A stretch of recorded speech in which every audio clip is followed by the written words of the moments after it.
অসমত পঞ্চায়ত নিৰ্বাচনৰ ভোট গণনা এই পৰ্যন্ত চলি আছে।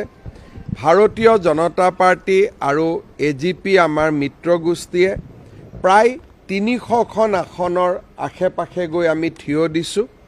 আজি আমি কাৰ্যালয়ত সমবেত হৈছিলোঁ যে চূড়ান্ত ফলাফল আমি পাম, কিন্তু আমাক জনোৱা মতে নিশা 12 বজাতহে চূড়ান্ত ফলাফলসমূহ আহিব।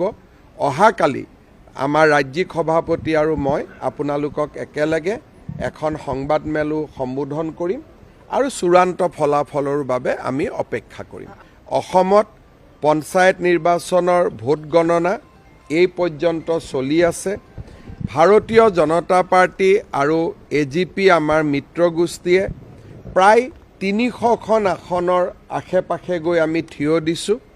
আজি আমি কাৰ্যালয়ত সমবেত হৈছিলোঁ যে চূড়ান্ত ফলাফল আমি পাম, কিন্তু আমাক জনোৱা মতে নিশা 12 বজাতহে চূড়ান্ত ফলাফলসমূহ আহিব। অহাকালি আমাৰ ৰাজ্যিক সভাপতি আৰু মই আপোনালোকক একেলগে এখন সংবাদমেলো সম্বোধন কৰিম আৰু চূড়ান্ত ফলাফলৰ বাবে আমি অপেক্ষা কৰিম।